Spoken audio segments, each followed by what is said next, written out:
ചേട്ടാ ഒരു സോഡാ നാരങ്ങൾ ഉപ്പും പഞ്ചാരി.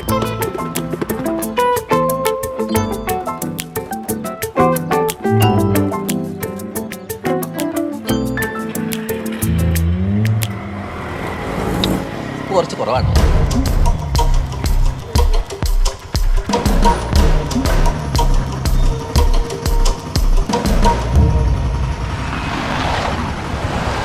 அண்ணா இங்க இந்த ஒரு ஃபேன்சி ஸ்டோர் தான் இருக்கா?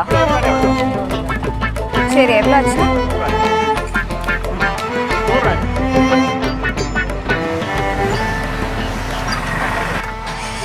சுமேஷ் தானே? சுமேஷ், ஏய் சுமேஷ் நில்லு. ஏய் சுமேஷ், ஏய் நில்லுப்பா, ஒரு நிமிஷம் நில்லு சுமேஷ். தெரியாது, நான் சுமேஷ் இல்ல. நின்னு பேசுறேன். சுமேஷ் தெரியாது. இவன் ஓடி இவனை நான் புடிச்சு. ஐயோ சுமேஷ், ஒண்ணுமே தெரியாது மகாலட்சுமி, நீ ஓடிடு. ஒரு நிமிஷம் நில்லு. ஒரு நிமிஷம் நின்னு பேசுறேன். என்ன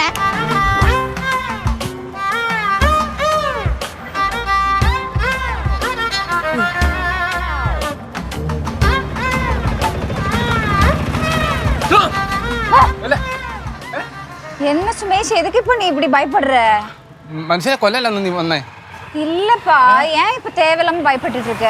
இது பயப்படாதே. நீ எதுக்கு இந்த கேரளாவில் வந்த? சொல்லு மகாலட்சுமி, ஏன் புகை காணுறதுக்கா நீ வந்த? நான் ஒருத்தரை பாக்குறதுக்காக தான் இங்க வந்திருக்கேன். ஆரு? அன்னம்மா சாக்கோ. അല്ലമ്മ ചാക്കോ, അതാര്? அவங்க இங்க லேடிஸ் ரெடிமேட் டெய்லரிங் യൂണിറ്റ് വച്ചിருக்காங்க. ആ അടിപൊളി. ഇവിടുന്ന് റെഡിമേഡ് സ്റ്റോക്ക് എടുക്കാൻ വേണ്ടി തമിഴ്നാട്ടിലോട്ട് ആൾക്കാർ പോകുന്നു. നീ നേരെ അവിടെ ഇങ്ങോട്ട് വന്നില്ലേ? இல்ல, நான் இங்க எனக்கு ஒரு வேலை கிடைச்சிருக்கு, அதுக்காக தான் வந்திருக்கேன் சுமேஷ். வேலையா? கவுண்டர மூக்கு வேலையா? வேற என்ன இருக்கு மகாலட்சுமி, நீ கிட்ட சொல்லினா நான் கவுண்டரா கூப்பிடு. இல்ல இல்ல, ஒரு நிமிஷம்ப்பா, நானே சொல்றேன் என்னன்னு. என்ன சொல்லு. அந்த கதிரவன் இருக்கான்ல, ஏது அந்த தெரியும் தெரியும், சொல்லு. அவன் வேற ஊர்ல ஒரு பொண்டாட்டியும் வச்சிருக்கான், 2 குழந்தைங்களும் வச்சிருக்கான். ஆனோ? அதுக்கு என்ன வேணும்? நீ எதுக்கு இங்க வந்த? எனக்கு அந்த கல்யாணம் வேண்டாம் சுமேஷ்.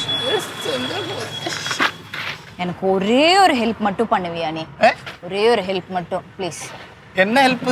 அந்த அன்னம்மா சாக்கோவை கண்டுபிடிக்கிற வரைக்கும் எனக்கு தங்கறதுக்கு ஒரு இடம் மட்டும் எப்படியாச்சும் ப்ளீஸ். ப்ளீஸ் சுமேஷ், இது ஒன்று மட்டும் தானே கேட்குறேன். எப்படியாச்சும் அரேஞ்ச் பண்ணி கொடுப்பா. தங்கறதுக்கு தானே ஒரு இடம். ഈ പത്രക്കാരുടെ ഒരു കാര്യം നോക്കണേ. എന്താ മക്കളെ? അപ്പൂപ്പാ, ഞങ്ങളെ ഈ വെക്കേഷനെ എങ്ങോട്ടെങ്കിലും ഒന്ന് കൊണ്ടുപോവോ പുറത്തോട്ട്? എവിടെ കൊണ്ടുപോകാൻ? 2 ദിവസം മുമ്പല്ലേ പുറത്ത് പോയി ഭക്ഷണമൊക്കെ കഴിച്ചത്. പിന്നെ പുറത്തു പോകണമെന്നൊക്കെ അത്ര നിർബന്ധമാണ്. പറമ്പിൽ ഇഷ്ടംപോലെ സ്ഥലങ്ങളൊക്കെ ഉണ്ടല്ലോ. നമുക്ക് ഊട്ടി പോവാ. അയ്യോ മക്കളെ, ഊട്ടിയിൽ ഇപ്പൊ നിങ്ങൾ വിചാരിക്കുന്ന അത്ര തണുപ്പൊന്നുമില്ല. സത്യം. നിങ്ങൾക്ക് തണുപ്പ് അത്ര വേണമെന്നുണ്ടെങ്കിൽ ആ ഫ്രിഡ്ജ് തുറന്ന് അതിനകത്ത് കയറി ഇരുന്നാൽ മതി. അപ്പൂപ്പ, ഞങ്ങളെ കൊണ്ടുപോകാൻ പറ്റിയൊരു സ്ഥലമുണ്ട്, പക്ഷെ അപ്പൂപ്പ സമ്മതിക്കണം. അതേതാ സ്ഥലം? ആ സ്ഥലം അല്ല അടേ, അല്ല ഞാനാണ് അടേ നിങ്ങളെ പുറത്ത് കൊണ്ടുപോകേണ്ടത്. നിങ്ങൾ അച്ഛനും അമ്മയും ഇവിടെ ഉണ്ടല്ലോ, അവരോട് പോയി പറയണം. അവർക്ക് ജോലി തിരക്കല്ലേ അപ്പൂപ്പ. ഓ അത് ശരി. അപ്പൊ അതിന്റെ അർത്ഥം ഞാൻ ഇവിടെ ഒരു പണിയില്ലാതെ ചൊറിയും കുത്തിയിരിക്കണം എന്നല്ലേ? എന്താ മക്കളെ? പറഞ്ഞേ അപ്പൂപ്പ, ഞങ്ങളെ കൊണ്ടുപോകാൻ ഒരു ബെസ്റ്റ് സ്ഥലമുണ്ട്. അവിടെ പോവാണെങ്കിൽ അപ്പൂപ്പന് നല്ല സ്വീകരണവും ബഹുമാനമൊക്കെ കിട്ടും. അതേതാടാ ബെസ്റ്റ് സ്ഥലം? ദിണ്ടിഗലി, ഗൗഡറുടെ സ്ഥലം. വയ്ക്കോളൂ അവിടുന്ന്. ഒരിക്കൽ അവിടെ പോയിട്ട് ജീവനം കൊണ്ട് ഓടി രക്ഷപ്പെട്ടതല്ലേ, എന്നെ കൊണ്ടൊന്നും വയ്യ. അപ്പൂപ്പ ശമ്പുച്ചേട്ടൻ പറഞ്ഞ നല്ല ഐഡിയ അല്ലേ? അപ്പൂപ്പ എന്തിനീ പേടിക്കുന്നേ? പേടിയാ മക്കളെ? അങ്ങനെ ഒരു വാക്കിന്റെ നിഘണ്ടുവിലേ ഇല്ല കേട്ടോ. എങ്കിലേ പിന്നെ ദിണ്ടിയിലേ പോവാന്ന് ശമ്പുചേട്ടൻ പറഞ്ഞപ്പോ അപ്പൂപ്പിന്റെ മുഖം മാറിയെന്ത്? അല്ല അത് പിന്നെ നിങ്ങളെ ഞാനല്ലല്ലോ കൊണ്ടുപോകേണ്ടതെന്ന് ഞാനിങ്ങനെ ആലോചിച്ചതാ. ആ എല്ലാ കുട്ടികളും അവരുടെ അപ്പൂപ്പന്മാരാണ് പുറത്തൊക്കെ കൊണ്ടുപോകുന്നല്ലേ? എന്താ കരുതിയിട്ട് എന്നെ കൊണ്ടൊന്നും വയ്യ ഡിണ്ടിക്കല്ല് കൊണ്ടുപോകാൻ, അടിയും കുസ്തിയൊക്കെ ഉണ്ടാവാനായിട്ട്. ആ ഇതിന്റെ പേരാണ് പേടി. നീ ചുമ്മാ ചൊറിയാൻ വരല്ലേ. ആ എടാ എന്താടാ നിനക്ക്? ഇവന്റെ ഒരു കാര്യം. അപ്പൂപ്പ കൗണ്ടറകളിൽ ഒന്ന് വിളിച്ചു നോക്ക്, ചിലപ്പോ സമ്മതിക്കും. മക്കളെ അതൊന്നും നടക്കൂല. ഞാൻ ഒരിടം കൊണ്ടുപോയൊന്നുമില്ല ആരെയും. അപ്പൂപ്പ ഇത് കൊണ്ടുപോവാ.